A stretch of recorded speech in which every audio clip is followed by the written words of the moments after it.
This morning we have a unique opportunity to gather here. While I know we didn't hear the bells exactly this morning, but I know that men and women are gathered around our community and our country, around the world, in commemorating the 100th anniversary of the end of World War I. On Sunday mornings, I always have this sense that we are sharing this hour with others as other communities of prayer gather in worship. But this morning, during this hour, we share this time with a slightly different group. There are sacred and secular settings around our country where men and women are gathering at military installations, on ships at sea, and in cemeteries, just like our Cambridge Cemetery here, to remember the end of the Great War, where nearly 9 million men and women died around the world. To remember and to pray for peace. While I'm very happy to be gathered here doing this with all of you, I do have a certain love of sharing these types of remembrances and ceremony out with religious and non-religious types. I did this a lot when I was in Freiburg. There's something about gathering with veterans dressed in uniform, listening to taps being played, that never ceases to bring deep emotion and tears to my eyes. There is deep emotion stirred up in me when I consider the sacrifice of men and women, not so unlike you and I, that have been made through history to serve in our armed forces. And it's deep emotion in large part because it includes so many different feelings, conflicting feelings, that are best expressed through tears. Tears of gratitude, of love, of honor, sometimes anger, and deep, deep sadness. Why must there be war? I want to read from you a passage from a great little book, Why Does God Let It Happen, by Bruce Henderson. You would think we would learn. Throughout 3,500 years of recorded history, only 268 have been without war somewhere in the world. There is a sad futility to the concept that wars are decided by who kills the most of the other side, but we still don't seem to be able to stop. There is always a cause worth dying for and killing for. There have been good wars and bad wars, necessary wars and inevitable wars, wars that change history, wars of folly, and wars that are forgotten footnotes. But why? What passions roil men to rally behind leaders and kill for a cause? For freedom, for power, for retribution, for greed, even to the extreme of brother against brother in civil wars. Always there are voices saying, stop, there has to be a better way. And sometimes we can cool the emotions, restrain warmongers with diplomacy, or mount a strong enough defense to discourage others from attacking us. But among the baser instincts of men is a knee-jerk barbarism, settling disputes with anything from slurs and fists to guns and bombs. Out of 3,500 years of recorded history, only 268 without war somewhere in the world. Wartime is not the exception, but the rule. While most of us here have been blessed to be shielded from the direct realities of war, still today thousands of American soldiers are deployed around the globe, fighting the more elusive enemy of terrorism, not on large battlefields, but on covert missions, and in places of great danger nonetheless.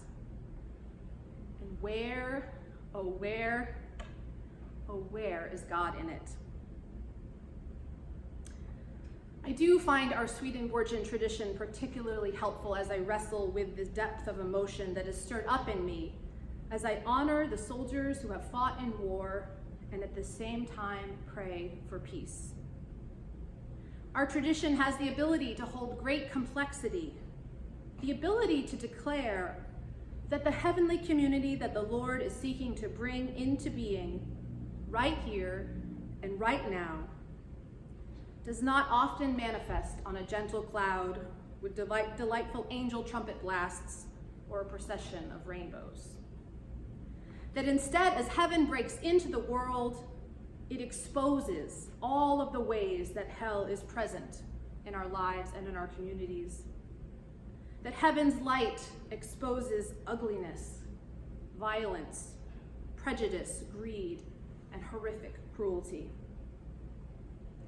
And as these things are exposed, men and women just like you and like me are called to stand up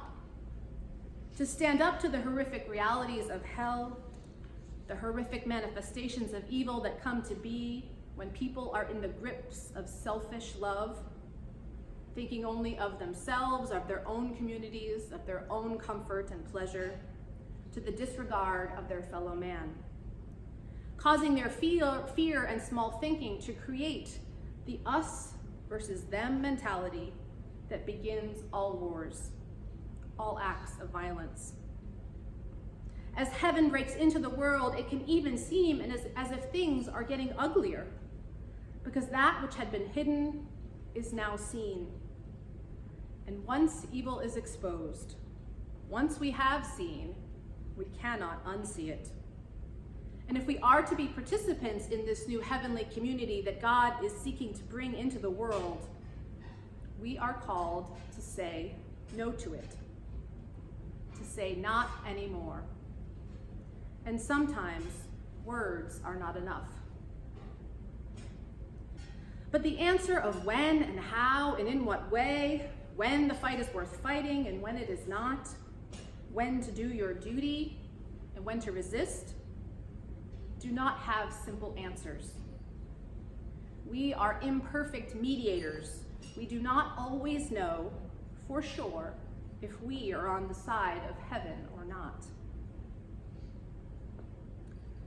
The call of the spiritual life is that we must act anyway. We must choose with the best information at hand, the noblest cause we can comprehend, the position of life that we find ourselves in, and the options that are available to us. We must seek to follow God's calling to us as we best come to understand what that call is. My friends, this is hard work. It is complicated. It requires, as the good men and women of the 12-step world call it, making a regular, fearless moral inventory of ourselves. Is the call I feel selfish or selfless? Is it true? Is it good? Is it enough? An easier position, of course, is to do nothing at all, to stay uninvolved, hidden. Although I would suggest that while it may feel easier, doing nothing when we know there is something to do can wreak havoc on our inner lives. An easier position is to put all of our trust and faith in one leader and then follow them without question. Although this, of course, is a firm breaking of the first commandment, setting up a fellow human being as our God. There are many seemingly easier positions to take than to do the hard work of mustering all the wisdom, all the love that God has implanted in us, and then going out and choosing to live by the best that we know, the very best that we know, bravely and boldly, believing that there is something worth fighting for that is bigger and more important than ourselves. PJ reminded me yesterday that today is not only the 100th anniversary of the end of World War I, but this weekend is the 80th anniversary of Kristallnacht, which I'm probably going to say wrong. But the horrific two-day pogrom against Jews that took place in Nazi Germany in 1938. This name comes from the shards of broken glass that littered the streets after the windows of Jewish store owners and buildings and synagogues were smashed. This pogrom changed the nature of the Nazi persecutions of Jews from economic, political, and social to physical, with beatings, incarceration, and murder. Many people name this as the beginning of the Holocaust. This horrendous, forceful evil was not going to stop without an equally forceful response. Just not participating in the violence was not enough. Condemning it was not enough. Praying fervently that it would stop was not enough. And hence the Great War ended up not being remembered as the war to end all wars, but the predecessor of World War II. Perhaps if a more unified resistance to the violence against the Jews in Germany had been mounted earlier, things would have been different. I'm not a scholar of war and ethnic violence and all the many factors that were at play in the Nazi state. What I do know, what I do firmly believe is that today, now, each of us, every human being walking upon this earth, has a choice: to work for heaven or to be complicit with the activities and compulsions of hell. War doesn't have to be the rule. God does not ordain war for our own good. Wars do not happen because of a divine reason. But God has and will continue to work to bring out the very best possible good from the very worst evil that might manifest. God brings about that good by calling to us to stand up to evil, by calling to us to say no, and in so doing to clear the path for heaven's further entrance into our world. Today, on this Veterans Day, on this centennial anniversary of the end of World War I, may we together honor those men and women who fought for something bigger than themselves, who fought bravely for what they believed in, for what they understood to be the noble cause. And we pray that their lives were not lost in vain, that we have learned from their sacrifice, learned more deeply the atrocities of war and the urgency of peace, that we have learned how to stand up to leaders that would advocate violence and division, that we have learned to work for the justice that is necessary for there to be peace. May we, friends, honor their sacrifice by boldly acting, boldly participating, and standing for heaven.